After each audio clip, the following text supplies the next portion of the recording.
Junior Shakib কি বলে শুনেন। সে তার বইয়ের কি বিচার চায় সেটা বলতে শুনেন। শাকিব, আপনি তো এই ধরনের একটা দুর্ঘটনায় জড়িত হলেন। আপনি তো এটা অনাকাঙ্ক্ষিত ছিল। আপনার এই জন্য এই যে অপরাধী, তার জন্য কি কি শাস্তি দাবি করছেন? এটা যেটা সর্বোচ্চ যে শাস্তিটা এটি আমি চাই, কারণ আমার জীবনটা একদম নষ্ট হয়ে গেছে। জীবনটা মানে আমার কিন্তু বয়স তেমন না ভাই। এই বয়সে আমি যেটা হারিয়েছি আমি চাই না এই জীবনে আর কোনো ছেলে আমার মতো এই জিনিসটা হারাক।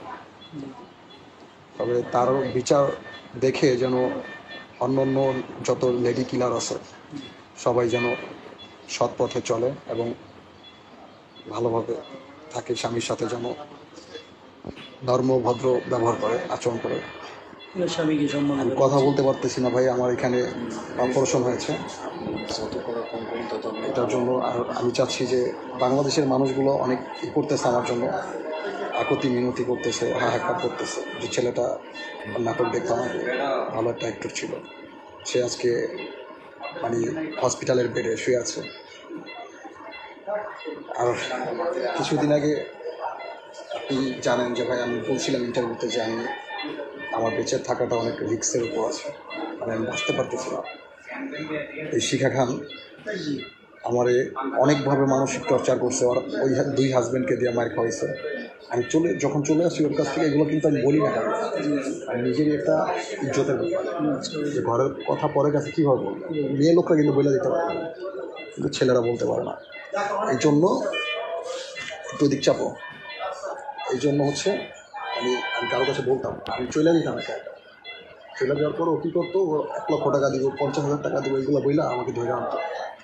অনলাইনে যেমন আপনি দেখলেন ভিডিওটা, ওই পাবলিকটা আমাকে চিনে ফেলেছে, বললো যে সাকিব ভাই আমি যাবো ওইখানে, যে আমাকে অ্যাটাক করো।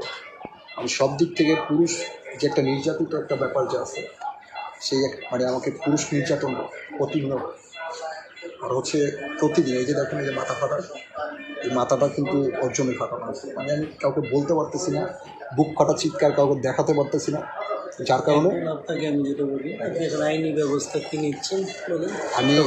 আমি এটার সর্বোচ্চ শাস্তি দাবি করতেছি। আপনি একজন অ্যাডভোকেট, অ্যান্ড আপনি খুব ভালো মানুষ, আমি জানি আপনি ভালো ভালো মামলা হচ্ছে লড়তেছেন।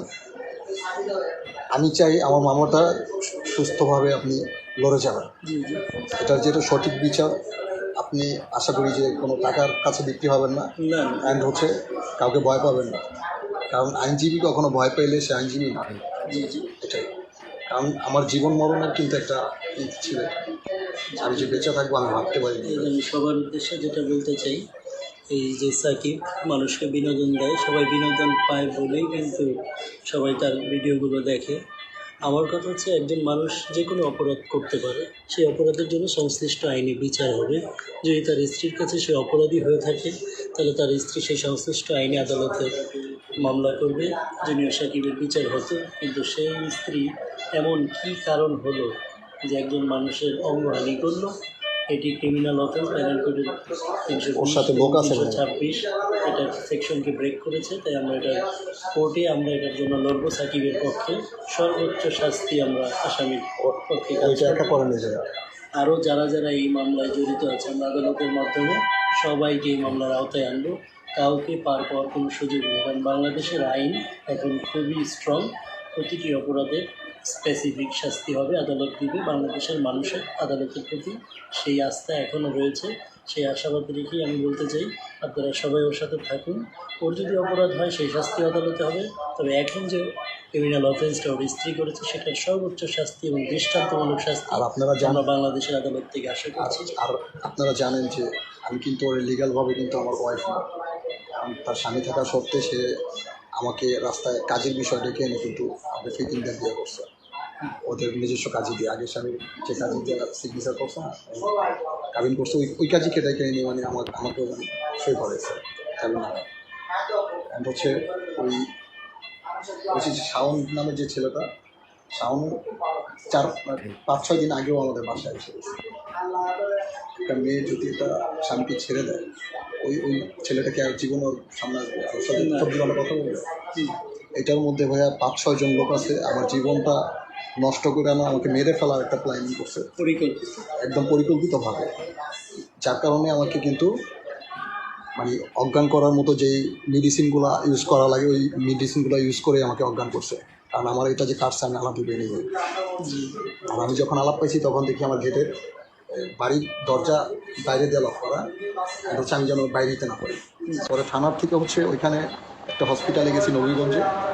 নবীগঞ্জ হসপিটালে যাওয়ার পর আমাকে কোনো রকম একটু রক্তটা থামায়া পাঠাই দিচ্ছে ঢাকা মেডিকেল। পরে এখানে এসে আমি ভালো কিছু গুণী ডক্টর পেয়েছি, তারা আমাকে ট্রিটমেন্ট করছে। আলহামদুলিল্লাহ এখন সামনে দেখা যাক 1 মাসের মধ্যে আমি সুস্থ হয়ে যেতে পারি। ইনশাল্লাহ আমরা সেই কামনাই করি। তবে আমাকে যে মেরে ফেলার চেষ্টা করেছে তাদের সবচেয়ে উচ্চ আদালতের যে বিচার আছে এই বিচারটা আমি চাই। ঠিক আছে, যাতে চিন্তা করবেন না, আমরা আইনের কাছে সর্বোচ্চ আইনের যে সেকশনগুলো আছে, আইন আপনাকে যতটুকু কভার করে আমরা সেটুকু আদালতের কাছ থেকে চেয়ে নেব। নিশ্চয়ই আদালত সুষ্ঠু বিচার আপনাকে পাইয়ে দেবে।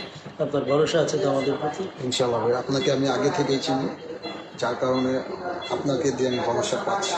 ঠিক আছে, আমরা তাহলে ওই জন্য কাজ করে যাচ্ছি, আপনি আমাদের সহযোগিতা করবেন। ইনশাআল্লাহ। ঠিক আছে।